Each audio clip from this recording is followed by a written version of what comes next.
আমি আজকে বিশেষ করে আমাদের সকলের প্রাণের মানুষ এবং আমি এখনো মনে করি তিনি দেশের গর্ব, জাতির গর্ব এবং সংস্কৃতির গর্ব, চলচ্চিত্রের গর্ব। মহানায়ক উত্তম কুমার, যাকে প্রতি বছর মৃত্যু দিবসটা আমরা মনে রাখি, স্মরণ করি। আমার জীবনে খুব আফসোস আছে, জানেন তো। আমি সুচিত্রা সেনের সাথেও ওনার মৃত্যুর কয়েকদিন আগে, যদি উনি কারোর সাথে 20 বছর দীর্ঘ দেখা করেননি, কিন্তু আমার সাথে দেখা করতে চেয়েছিলেন। আমি ছুটে গিয়েছিলাম। মৃত্যুর 7 দিন 10 দিন ওনার কাছে আমার রোজ যাওয়া হতো। সুপ্রিয়াদিকে আমি খুব নিকটস্থ চিনতাম, যারা উত্তম কুমারের সাথে কাজ করেছেন। সুপ্রিয়াদির সাথেও আমার যোগাযোগ দীর্ঘদিনের ছিল। মাধবীদিকে চিনি, সাবিত্রীদিকে চিনি, শর্মিলাদিকে চিনি, তনুজাদিকে চিনি। কখনো কখনো ইন্টারন্যাশনাল ফিল্ম ফেস্টিভ্যালে দেখাও হয়েছে। সৌমিত্রদাকেও দেখেছি, কিন্তু উত্তম কুমারের সাথে কোনোদিনও দেখা হয়নি। এই না দেখাটা, অদেখাটা আমার বারবার স্মরণ করিয়ে দেয়। কিন্তু ছোটবেলায় আপনারা জানেন, ভবানীপুরে অনেকগুলো সিনেমা হল ছিল। পূর্ণ, ইন্দিরা, ভারতী, ওদিকে বসুশ্রী। আমার মার সাথে হাত ধরে যখন আমি ক্লাস 4-5-এ পড়তাম, 9টা-12টা সিনেমা দেখতে যেতাম। মা যেত, মা আমাকে সাথে নিত। আর তখন পুড়িয়া চানাচুরের প্যাকেট পাওয়া যেত। চানাচুরের প্যাকেট খেয়ে আমি ঘুমিয়ে পড়তাম, মা সিনেমাটা দেখত। কিন্তু তাতে যে গানগুলো শুনতাম, এত অপূর্ব, এত মাধুর্যপূর্ণ, সেই গানগুলো আজও আমাদের জীবনে, আমাদের ঠোঁটস্থ। আজকে আমি দেখি বাংলা গানের চল অনেকটাই টিভি সিরিয়াল থেকে শুরু করে, সিনেমা থেকে শুরু করে আমরা একটু কম ব্যবহার করি। কিন্তু আমি এখনো বলছি, সব ভাষাই ভালো, সব গানই ভালো, কিন্তু স্বর্ণযুগের যে বাংলা গানগুলো, তার বাজার কিন্তু কোনোদিনও ফুরবে না।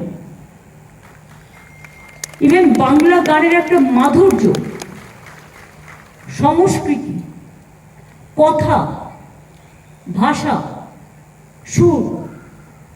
একবার ভাবুন তো, পুলক বন্দ্যোপাধ্যায়, শ্যামল মিত্র, হেমন্ত মুখোপাধ্যায়, মান্না দে থেকে শুরু করে একেবারে সলিল চৌধুরী থেকে শুরু করে, লতা মঙ্গেশকর থেকে শুরু করে, আশা ভোসলে থেকে শুরু করে, আরতি দি থেকে শুরু করে, বনশ্রী সেনগুপ্ত।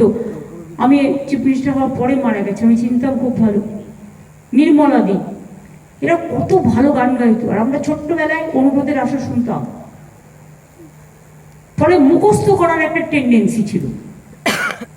2-2-2:30 অনুরোধের আশা শুরু হলে আর কিছু না, সেই সময়টা একেবারে পাক্কা আমাদের রেডিওর সামনে বসতেই হতো। একটা অভ্যাস ছিল। এখন সেসব কোথায়? আপনারা শুনলে খুশি হবেন, মায়ানমারের কাউন্সিলর জেনারেল, বাংলাদেশের এবং রাশিয়ার, তারা এসছেন আমাদের মঞ্চে। Many thanks and many congratulations to your country also, countrymen and my brothers and sisters also. Prosenjit এসছেন। প্রসেনজিৎ একটা ভালো আইডিয়া করেছে, একটা মডেল করেছে। আমাকে অফিসাররা দেখে এসে বলেছে, ও প্রায় 100টা জায়গায় 40-50 জন বসার মতো একটা সিনেমা ঘর তৈরি করছে।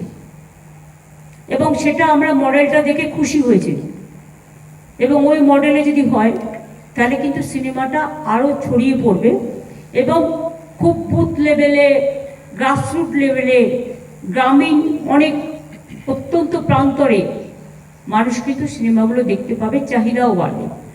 আর তাতে ওরা যে সিনেমাগুলো তৈরি করে, তার একটা মার্কেটও পাবে, এমপ্লয়মেন্টও বাড়বে সেখানে যারা কাজ করবে। এবং এখনো যদি আপনারা দেখেন, আমার একটা জিনিস খুব খারাপ লাগে, আমি আগে নামগুলো বলে নিই না তো আমার উপর সব রেগে যাবে। ওদিকে শোভনদা আছে, বিমানদা আছে, গৌতম দা, সবটাই বলেছে রিনি, শুধু পরিক্রমাটা বলেনি, যেটা লেটেস্ট।